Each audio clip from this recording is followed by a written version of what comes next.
सास बहू के झगड़े। आज सोहम और सीमा की पहली वेडिंग एनिवर्सरी है। घर में छोटा सा फंक्शन रखा होता है। सब बहुत खुश होते हैं। सोहम और सीमा अपने कमरे में तैयार हो रहे होते हैं। कैसा लग रहा हूँ मैं? लग रहा हूँ ना एकदम शाहरुख खान जैसा। हाँ, क्यों नहीं। वैसे तुम भी कटरीना से कम नहीं लग रही हो। अच्छा सुनो ना, आज प्लीज कुछ भी हो जाए तुम मम्मी से झगड़ा मत करना बस। घर में देखो सबका मूड कितना अच्छा है, कुछ गड़बड़ मत कर देना मेरी जान। तुम्हें क्या लगता है मुझे लड़ने का शौक है उनसे? इतना ही है तो थोड़ा अपनी माँ को भी समझा दिया करो ना कि बिना बात की कहानियां ना बनाया करे। जब देखो मुझे किसी न किसी बात पे सुनाती रहती है। ओहो, अब इतना गर्म क्यों हो रही हो? कम से कम आज का दिन तो गुस्सा थूक दो। तभी सोहम की माँ बाहर से आवाज लगाती है, सोहम अब बाहर भी आ जाओ। कितना टाइम लगता है तैयार होने में? महारानी अभी तक तैयार नहीं हुई क्या? सास की बात सुनकर सीमा सोहम को घूरने लगती है। देखा अपनी माँ को, आज के दिन भी इन्हें चैन नहीं है। कुछ न कुछ तो बोलना होता ही है इन्हें। मैं बता रही हूँ सोहम, अगर आज तुम्हारी माँ ने सबके सामने कुछ ड्रामा किया ना, मैं आज चुप नहीं रहूंगी। अरे यार तुम इग्नोर करो ना मम्मी को, तो तुम जानती हो।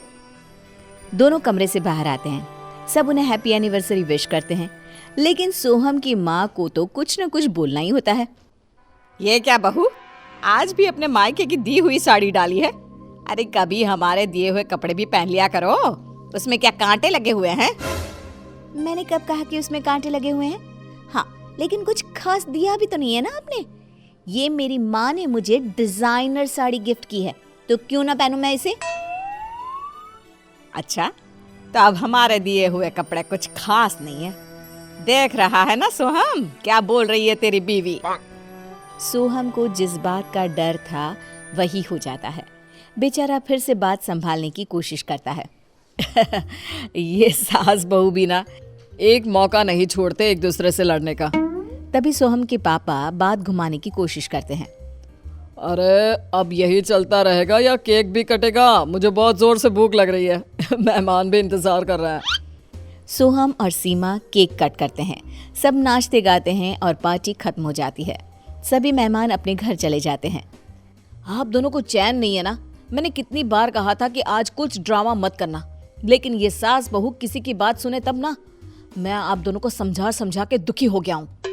अरे तू क्यों परेशान हो रहा है? किस्मत तो हमारी खराब थी जो ऐसी बहू हमारे पल्ले पड़ गई।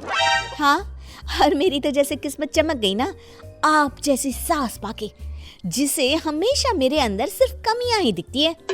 अरे देखने की क्या जरूरत है, जो जैसा होता है वैसा ही तो दिखेगा ना। तभी सोहम जोर से चिल्लाता है, आप दोनों को कुछ भी समझाने का कोई फायदा नहीं है, क्योंकि कोई कुछ समझना ही नहीं चाहता है।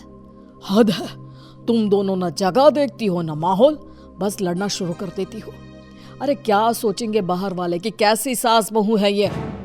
हाँ, सारी गलती तो जैसे मेरी ही है ना। और सोहम कभी अपनी बीवी को भी समझा लिया कर, बात करने का ढंग भी नहीं है इसमें तो। अरे मैंने ऐसा क्या कह दिया? अब सबके सामने ताना कसोगी तो जवाब भी वैसा ही मिलेगा ना। अरे बस करो यार, आप दोनों की वजह से मेरा इस घर में आने का मन ही नहीं करता। मन करता है ये घर छोड़कर चला जाए। इतना कहकर सोहम वहां से चला जाता है। उसके पापा भी गुस्से में वहां से चले जाते हैं। सीमा और उसकी सास भी बिना कुछ कहे वहां से चली जाती हैं। अगले दिन सोहम बिना किसी से बात किए सुबह जल्दी ऑफिस के लिए निकल जाता है। उसकी माँ और सीमा दोनों सोहम का ऐसा गुस्सा देखकर परेशान हो जाती हैं। देखा, आज तुम दोनों की वजह से सोहम बिना किसी से बात किए घर से चला गया। वहीं ऑफिस में सोहम काफी उदास होता है। उसका काम में मन भी नहीं लग रहा होता। तभी उसका दोस्त राहुल उसके पास आता है। हाय सोहम, कैसा है भाई? ठीक ही हूँ भाई, तू बता। मैं भी ठीक ही हूँ। सॉरी, वो कल तेरी पार्टी में मैं आ नहीं पाया, मुझे किसी काम से बाहर जाना पड़ा था। अरे कोई नहीं, मैं समझता हूँ भाई। क्या हुआ सोहम, कुछ बात है क्या? तू इतना उदास क्यों है? घर में सब ठीक तो है ना? कहीं फर्स्ट एनिवर्सरी पर बीवी से झगड़ा तो नहीं हो गया ना? नहीं यार, ऐसा कुछ नहीं है। मेरे घर में सास बहू को एक दूसरे से लड़ने से ही फुर्सत नहीं मिलती। मैं क्या लड़ूंगा किसी से। अच्छा ये बात है क्या? हाँ भाई, मैं तंग आ गया हूँ रोज रोज की चिक चिक से। वो दोनों किसी की बात समझना ही नहीं चाहती। अरे ये तो सबके घर का हाल है भाई, सास बहू का क्लेश तो हर घर में है। लेकिन घर में शांति भी तो होनी चाहिए ना। कभी कभी तो मन करता है घर ही ना जाऊं। अरे तो मत जा। क्या? हाँ, अगर तुझे लगता है कि तेरे घर न जाने से उन्हें कुछ फर्क पड़ेगा तो एक बार कोशिश करके देख ले। सोहम सोच में पड़ जाता है। अब क्या सोच रहा है? उन्हें सबक सिखाने के लिए कुछ तो करना ही पड़ेगा ना। हाँ, आइडिया तो अच्छा है, लेकिन मैं जाऊंगा कहाँ? अरे तू मेरे साथ मेरे घर चल, वैसे भी तू कितने दिन से आया नहीं। सोहम राहुल की बात मान के घर न जाने का पक्का फैसला कर लेता है। देखते ही देखते शाम से रात हो जाती है। वहां घर पर सीमा और सोहम की माँ परेशान हो रहे होते हैं। सीमा, सोहम का कोई फोन आया क्या? कहाँ रह गया ये लड़का? अभी तक आया क्यों नहीं? नहीं मम्मी जी, मैं तो कब से उनका नंबर ट्राई कर रही हूँ, फोन भी स्विच ऑफ है। सुबह कुछ बता के भी नहीं गए, पता नहीं कहाँ रह गए। सुनिए जरा, आप पता करिए ना कहाँ रह गया मेरा बेटा। क्या पता करो, तुम दोनों ने उसका जीना मुश्किल कर दिया था, इसलिए घर छोड़ के चला गया होगा, और क्या। सीमा और उसकी सास परेशान हो जाते हैं और सोहम के दोस्तों को कॉल करते हैं, लेकिन कहीं भी सोहम के बारे में कुछ खबर नहीं मिलती। सुनिए, आप कुछ पता करिए ना, हम दोनों अपनी गलती मानते हैं, लेकिन इस तरह घर छोड़ के जाना भी तो सही नहीं है ना। थोड़ी देर और इंतजार करने के बाद सोहम के पापा राहुल को कॉल करते हैं। राहुल बेटा, मैं सोहम का पापा बोल रहा हूँ। सोहम तुम्हारे साथ है क्या? राहुल सोहम के पापा की घबराई हुई आवाज सुनकर उन्हें सच बता देता है। हाँ अंकल जी, आप परेशान मत होइए, सोहन मेरे ही घर पर है। वो आज ऑफिस में थोड़ा उदास था तो मैं उसे घर ले आया। मैं अभी आपसे उसकी बात कराता हूँ। राहुल सोहम को फोन देता है। सोहम बेटा, ये क्या बात हुई? तू घर क्यों नहीं आया अभी तक? सोहम पापा को फोन स्पीकर पर रखने के लिए कहता है। पापा, जब तक ये सास बहू का क्लेश खत्म नहीं होगा मैं घर नहीं आने वाला।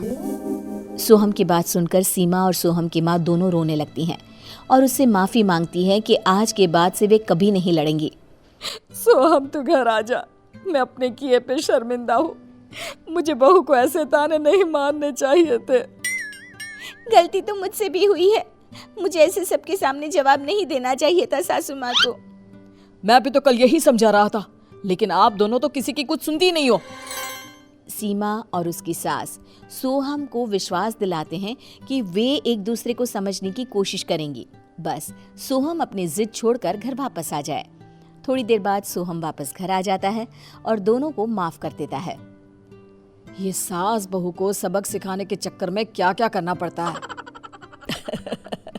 बिल्कुल सही कहा बेटा।